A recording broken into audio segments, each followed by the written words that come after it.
Rasulullah Shallallahu Alaihi Wasallam itu teladan beliau bukan hanya dalam urusan kelebihan-kelebihan dan keistimewaan beliau. Tapi Rasulullah Shallallahu Alaihi Wasallam juga teladan justru dalam kekurangan dan kekeliruan-kekeliruan beliau. Karena Rasulullah Shallallahu Alaihi Wasallam adalah manusia, maka Allah telah mentakdirkan Rasulullah itu tidak selalu tepat, tapi selalu benar. Ini dalam bahasa fikih, benar dan tepat itu beda ya. Kalau benar lawannya salah, kalau tepat lawannya keliru. Kalau benar bahasa Arabnya hak, kalau salah bahasa Arabnya batil. Kalau tepat bahasa Arabnya shawab, kalau keliru bahasa Arabnya khata'. Apakah Rasulullah selalu benar? Selalu benar. Rasulullah tidak pernah mengajarkan yang batil. Tapi apakah Rasulullah pernah keliru? Pernah. Rasulullah itu berbuat dosa? Tidak. Tapi lupa? Ya. Dan Rasulullah SAW teladan untuk kita bukan cuman ketika beliau tepat. Bahkan beliau teladan untuk kita ketika beliau keliru. Rasulullah SAW bukan cuma teladan buat kita ketika beliau ingat, tapi juga teladan untuk kita ketika beliau lupa. Nah, teladan ketika Nabi keliru, teladan ketika Nabi lupa, ini jarang dibahas. Padahal itu uswatun hasanah juga loh. Uswatun hasanah dari mana? Kalau kita lupa, kalau kita keliru, kalau kita salah, gimana cara kita untuk tetap on the track, tetap diridhoi Allah, tetap Allah maafin kita kalau kita salah, kalau kita keliru, kalau kita lupa, kalau kita silap, kalau kita berdosa. Caranya adalah kita harus meneladani Nabi ketika Nabi juga berada dalam kondisi yang sama walaupun tetap Nabi lebih baik daripada kita. Buat saya, laqad kana lakum fi Rasulillahi uswatun hasanah bukan hanya ketika Nabi SAW sholatnya khusyuk, tapi juga ketika Nabi sholat lupa rakaat. Nabi itu pernah sholat harusnya 4 rakaat, lupa jadi 2 rakaat.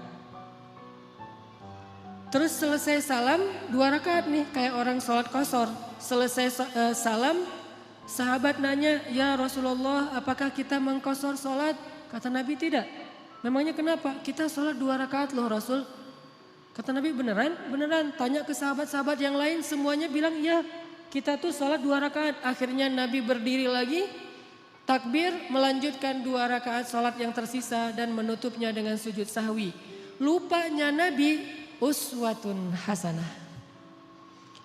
Sehingga kalau kita mengalami apa yang pernah Nabi alamin, kita sholat lupa nih, maka kita punya teladan yang paling baik untuk memperbaiki kesalahan dan kelupaan kita. Oh, kalau saya kurang 2 rakaat tinggal tambah. Tidak harus diulang dari awal menurut jumhur ulama. Uswatun hasanah. Dan bukan hanya itu, uswatun hasanahnya juga buat kita bahwa Nabi itu gak pernah sombong, gak pernah gengsi untuk mengakui bahwa beliau keliru. Itu juga uswatun hasanah. Kan harusnya Nabi itu yang dilihat itu yang ideal-ideal, yang keren-keren, yang istimewa ya. Begitu sekali keliru, Nabi kalau misalnya beliau bukan teladan, beliau gak akan ngaku. Ah, kalian aja yang gak khusyuk, kan saya gak mungkin gak khusyuk, saya ini Nabi loh. Masa kalian ngomongin saya salah?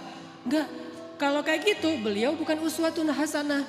Justru karena beliau lapang dada, besar hati, low profile, tawadu, dan mau mengakui kalau beliau memang keliru, disitulah uswatun hasanah dari Nabi untuk kita. Kadang seorang ustadz bisa salah, kadang seorang guru bisa keliru, kadang seorang pemimpin juga salah. Gak boleh seorang pemimpin merasa bahwa dia tuh selalu benar, tuh gak boleh. Karena kalau dia sudah merasa selalu benar, berarti dia sudah mengkultuskan dirinya.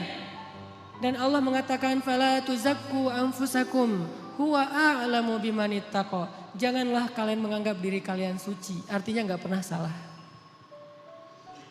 Jadi pemimpin yang meneladani Rasulullah SAW bukan cuma meneladani dari angle jujur, amanah, profesional, tapi juga meneladani Nabi dari angle apa? Bahwa kalau keliru berbesar hati untuk mengakui. Kalau dinasihati oleh orang lain dan nasihat itu memang tepat dan benar, maka dia menerima dengan lapang dada. Kalau perlu dia berterima kasih kepada orang yang sudah menasihati dia, bukan malah ilfil, bukan malah menyakiti, bukan malah menzolimi. Ini uswatun hasanah ketika Nabi keliru. Laqad kana lakum fi Rasulillah Laqad kana lakum fi Rasulillahi uswatun hasanah. Pasti di dalam diri Rasulullah itu ada uswatun hasanah, tapi kan Rasul nggak selalu tepat, walaupun tepatnya itu banyak, sedikit keliru, tapi tetap ada kelirunya. Bahkan kalau kita baca ayat-ayat Al-Quran, kita akan menemukan lebih dari satu ayat-ayat teguran terhadap Nabi, ya kan? Walaupun yang populer satu surat Abasa, tapi surat dengan makna yang sama dengan surat Abasa di dalam Al-Quran itu lebih dari satu, ada beberapa bahkan lebih dari 3. Kenapa kok Nabi sampai kayak gitu? Biar kita bisa meniru Nabi kalau kita melakukan kesalahan. Seorang suami tidak selalu harus benar dan tidak perlu merasa gengsi mengakui kalau kali ini yang benar adalah istrinya. Buat yang udah punya istri. Yang belum punya juga belum tentu selalu benar. Kadang yang benar adalah teman kos-kosannya. Kadang yang benar adalah mantannya. Kan gak masalah kan? Kalau ditanya kenapa kalian putus? Gua gak sabar. Jangan, oh dia tuh emang gini-gini. Enggak. Kadang-kadang emang dia yang baik, kita yang waktu itu lagi terbawa emosi. Tapi dibalik semua itu emang lebih baik putus mungkin. Supaya mereka mencari yang lebih baik dan lebih halal. Tapi yang pasti teman-teman, kita coba malam ini belajar uswatun hasanah Nabi dalam kondisi ketika Nabi keliru. Dan ini sama sekali bukan ingin menjelek-jelekan Nabi, sebaliknya kita ingin melihat betapa Nabi itu hebat. Justru ketika kita melihat betapa Nabi besar hati, lapang dada, kita akan semakin kagum kepada sosok Rasulullah Sallallahu Alaihi Wasallam. Contoh sholat tadi aja udah dapat 2 uswah, 2 teladan. 1 Nabi besar hati, kedua pelajarannya bahwa oh kalau salah dalam sholat berarti tinggal kita tambah ditutup dengan sujud sahwi. Ada 3 nih. Yang ketiga pelajarannya dalam kasus itu apa? Ternyata sahabat-sahabat Nabi itu orangnya dewasa. Sahabat-sahabat Nabi itu orangnya mateng, gak gampang pundungan. Nabi sholat. Kurang 2 rakaat, mereka nggak komen, katanya Nabi salatnya nggak khusyuk, nggak gitu. Mereka nggak unfollow Nabi. Wah, udah nggak benar nih postingannya, gue unfollow aja nih. Dan komennya cuman yang deket doang sama Nabi, yang komen yang lain nggak ikut-ikutan komen. Jadi komennya itu komen positif, bukan ngebully Nabi, bukan Nabi mah ternyata salatnya juga mikir yang lain. Saya kira selama ini udah keren banget, ternyata pencitraan doang. Enggak. Kenapa? Karena mereka followers yang udah mateng. Bukan followers yang labil, yang galau gitu. Sehingga sekali Nabi postingnya agak-agak kurang tepat, mereka pundung fisabilillah. Bayangin kalau sekali Nabi keliru terus pundung kan berkurang kan umat Islam?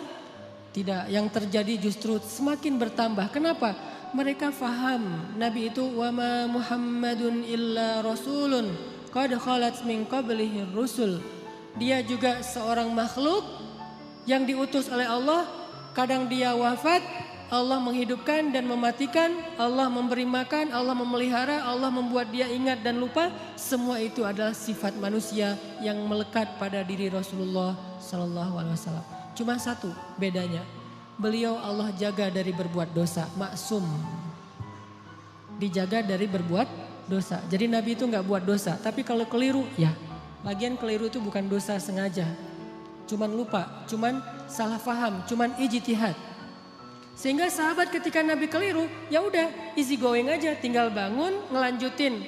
Jadi makmum Nabi, gak ada sahabat yang akhirnya dorong-dorong Abu Bakar lu aja yang jadi imam, kayaknya Nabi lagi agak-agak kurang khusyuk gitu malam ini. Kayak lagi apa misalnya, enggak sahabat tetap aja ya udah Rasulullah kita ikutin. Nabi lanjut 2 rakaat diikutin dan enggak ada yang ngomongin di belakang. Enggak ada yang diam-diam, bisa gitu juga ya Nabi, gue heran jadi gosip. Terus besok keluar di postingan-postingan sahabat, Nabi ternyata manusia biasa. Hashtagnya Nabi lupa, viral di antara mereka.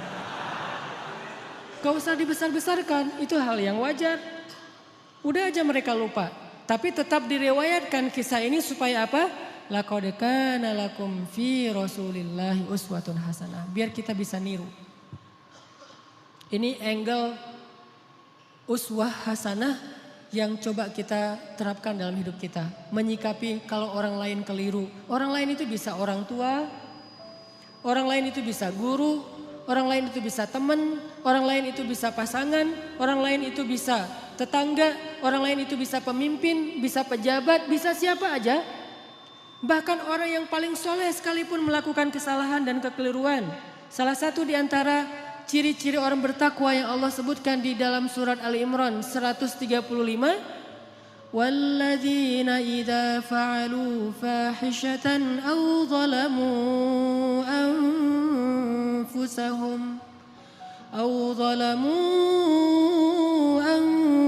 anfusahum dzakarullaha fastaghfaru lidzunubihim. Orang yang bertakwa kata Allah adalah orang-orang yang apabila melakukan kesalahan, menzolimi diri sendiri atau melakukan fahisyah, dosa sembunyi-sembunyi. Coba. Ternyata orang bertakwa juga bisa ngelakuin dosa, kesalahan. Bedanya apa? Zakarullah. Ketika dia sadar, ketika dia ingat, ketika dia diingatkan oleh orang lain, fastaghfaru lidzunubihim. Buru-buru dia meminta ampun kepada Allah dan tidak lagi melakukan kesalahan itu. Ini bedanya orang bertakwa sama orang yang tidak bertakwa. Kalau orang yang tidak bertakwa salah gak mau memperbaiki diri. Kalau orang bertakwa salah juga tapi mau segera recovery, memperbaiki diri. Jadi peluang berbuat salah sama antara orang yang bertakwa dengan yang tidak bertakwa, sama peluangnya. Jangan sampai kita mengkultuskan satu orang, satu tokoh, satu kelompok. Mentang-mentang mereka membawa slogan-slogan Islam, memakai simbol-simbol Islam, menggunakan penampilan-penampilan yang kesannya Islami, lantas gak boleh keliru, gak boleh salah. Wah, hijabnya aja yang syar'i, ternyata pemarah misalnya. Ustadz, mending mana tuh? Orang yang sholat tapi masih korupsi daripada orang yang gak korupsi, orang yang jujur tapi gak sholat. Kan mending yang jujur, walaupun gak sholat tapi yang penting dia jujur. Enggak. Orang yang sholat tapi masih korupsi, sholatnya berpahala, korupsinya berdosa. Orang yang jujur tapi gak sholat, jujurnya berpahala, gak sholatnya berdosa. Masing-masing mendapatkan sesuai dengan amalnya. Famay ya'mal mithqala dzarratin khairan yarah wa may ya'mal mithqala dzarratin syarran yarah. Jadi gak ada mending-mendingan. Tinggal nanti hisabnya di sisi Allah aja di akhirat. Apakah ini lebih banyak pahalanya atau ini lebih banyak dosa? Allahu a'lam. Yang jelas kita belajar sekarang gimana meneladani Rasulullah SAW ketika kita salah, ketika kita berbuat dosa, ketika kita keliru, dan juga ketika orang lain yang melakukan kekeliruan dan kesalahan itu.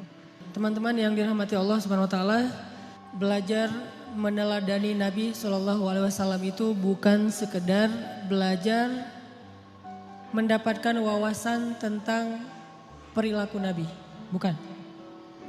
Kita hafal ayat itu tapi tidak menjadi perilaku, tidak jadi karakter, nggak jadi attitude, berarti kita belum meneladani Nabi. Cuma hafal ayatnya doang nih.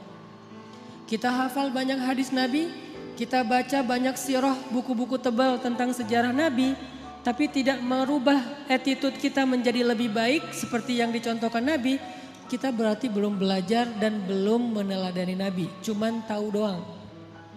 Itu namanya orang yang musaqqaf, orang yang berwawasan. Belum menjadi orang yang alim, orang yang berilmu. Kenapa? Karena tidak disebut ilmu sebelum dia menjadi rasa di dalam hati dan menjadi perilaku dalam kehidupan. Kalau cuma sekedar wawasan itu bukan ilmu, itu namanya sakofah, itu namanya wawasan. Makanya malam ini ketika kita belajar uswatun hasanah Nabi SAW, kita coba munculkan tekad dalam diri kita masing-masing. Pokoknya habis dengar sharing malam ini, saya pengen memperbaiki sikap saya di sosmed. Saya pengen memperbaiki sikap saya dengan teman. Saya pengen memperbaiki sikap saya kepada keluarga, terutama orang tua. Saya pengen memperbaiki sikap saya kepada mantan. Cara memperbaiki sikap kepada mantan apa? Unfollow. Gak boleh following ya. Kalau mau sesekali ngelihat, bikin aja 2 akun. 1 akun punya kita, 1 lagi untuk stalking ya. Pengalaman. Enggak boleh. Lupakan mantan. Jangan sampai kita baca atau mendengar cerita-cerita tentang Nabi hanya sekedar oh ya, oh gitu. Jangan. Kalau sekedar oh ya dan oh gitu berarti ini cuma wawasan nih. Dan kalau cuma wawasan kita ngaji sampai bertahun-tahun juga tidak semakin menjadi lebih baik. Harusnya belajar ilmu yang tadi kata Nabi, siapa yang menempuh jalan untuk mencari ilmu, Allah mudahkan jalan ke surga. Itu ilmu loh, bukan wawasan yang dicari. Kalau wawasan kita bisa kayak otodidak gitu. Kita bisa belajar sendiri dengan dengerin YouTube. Tapi kalau ilmu kan bukan cuma dengar. Kita latih tuh. Apa yang udah kita dengar kita latih sehari mungkin gak langsung jadi nih. Sama kayak yang barusan kita dengar misalnya tentang gimana berbesar hati dalam menerima masukan orang lain. Kan gak gampang tuh. Gimana berlapang dada mengakui kekeliruan dan kesalahan kita. Walaupun itu menyakitkan. Itu gak gampang loh. Tapi kalau kita gak praktekin, berarti apa yang kita dengar itu baru sekedar wawasan. Belum memperbaiki perilaku dan attitude kita. Kita belajar sekarang uswatun hasanah Nabi SAW. Bukan sekedar pengen tahu, penasaran ayatnya mana aja ya. Hadisnya gimana aja ya. Kita bukan pengen berdebat dengan dalil. Kita pengen memperbaiki diri. Tapi kalau kita pengen berdebat dengan dalil, kita akan lebih fokusnya ke dalil itu riwayat siapa, kemudian teks aslinya kayak gimana. Terus kalau perlu di capture, nanti kalau ada teman kita yang berbeda pendapat tinggal kita broadcast, kita share. Ini sekedar wawasan yang dijadikan bahan perdebatan. Buat apa kalau kayak gitu? Harusnya kita belajar bukan supaya jago berdebat. Bukan kalau kita nanti berdebat dengan teman kita di grup, kita punya banyak argumen, dalil segala macam. Buat apa yang kayak gitu-gitu? Bahkan Nabi aja pernah mendengar sahabat berdebat di dalam Masjid Nabawi dilemparin debu sama Nabi. Jadi ada sahabat lagi ngaji nih, lagi baca Quran di dalam masjid. Kan rumah Nabi di sebelah masjid. Tadinya ngaji asik tuh seru. Bismillahirrahmanirrahim, baca santai. Lama-lama mulai terjadi keriuhan, kegaduhan. Nabi dalam rumah ngedengar kok udah mulai ada orang yang teriak-teriak ya. Kok mulai kayak ada orang yang marah-marah. Nabi keluar melihat mereka lagi berdebat tentang makna satu ayat. Nabi mengambil debu dan melempari mereka dengan mengatakan, kalau kalian membaca ayat Al-Quran, carilah ayat yang mempersatukan kalian. Artinya jangan membaca ayat-ayat yang membuat kalian berpecah belah, bukan ayatnya, tapi persepsi dan tafsiran terhadap ayatnya. Jadi teman-teman, saya pengen magerin dulu nih, bahwa yang kita belajar malam ini, termasuk saya, kita niatkan untuk memperbaiki perilaku kita. Baik perilaku kita di dunia nyata atau di dunia maya. Pokoknya kita perbaiki perilaku kita. Dan anak Indonesia tuh, anak Jawa Barat, orang Sunda itu diantara seluruh suku yang ada di Indonesia itu kan termasuk salah satu suku yang terkenal. Paling lembut, santun, tata keramanya luar biasa kan. Jangan sampai identitas itu hilang oleh modernitas. Sehingga gara-gara kita hidup di dunia maya, medsos, kita melupakan tradisi nenek moyang kita yang sebetulnya luar biasa. Kenapa tradisi itu harus pindah ke Jepang, harus pindah ke New Zealand, harus pindah ke negeri-negeri yang tidak mengenal agama? Harusnya tradisi itu tetap ada di negeri kita, di negeri orang-orang yang beriman kepada Allah Subhanahu wa taala. Makanya kita perbaiki lagi. Karena saya beberapa kali jalan ke beberapa negara, rahmat dari Allah bukan karena hebat. Kalau orang lain mungkin jalan-jalan itu karena banyak duit ya. Ada yang bahkan sakit kepala dikit jalan ke luar negeri. Di rumah nggak ada bawang ke Singapura ya. Dan kalau saya mah alhamdulillah gratis diundang akhirnya ke luar negeri. Tapi diniatkan juga sekalian belajar, main, termasuk pencitraan ordai gitulah pokoknya. Jalan ke Korea, ke Jepang gitu. Kenapa orang Jepang itu attitude-nya lebih islami daripada kita? Padahal mereka tidak membaca teks-teks agama karena mereka terus berusaha memperbaiki perilaku mereka. Walaupun sisi lain mereka banyak masalah sih. Jalan ke New Zealand, di Auckland misalnya. Itu orang-orangnya itu luar biasa, sangat menjaga perasaan orang lain. Nah kita punya teks yang sangat ideal. Punya teladan uswatun hasanah yang udah paling keren lah pokoknya. Nggak ada lagi teladan yang lebih keren daripada teladan kita. Emang ada manusia yang lebih keren daripada Rasulullah? Nggak ada kan? Rasulullah itu yang paling keren udah tuh. Yang paling teladan terbaik. Kalau teladan kita udah terbaik tapi perilaku kita nggak terbaik. Pasti ada masalah dalam kita meneladani Nabi ini. Bukan Nabinya yang nggak keren. Kita belum meneladani Nabi secara utuh. Baru mengambil wawasan-wawasan dari hadis-hadis Nabi SAW.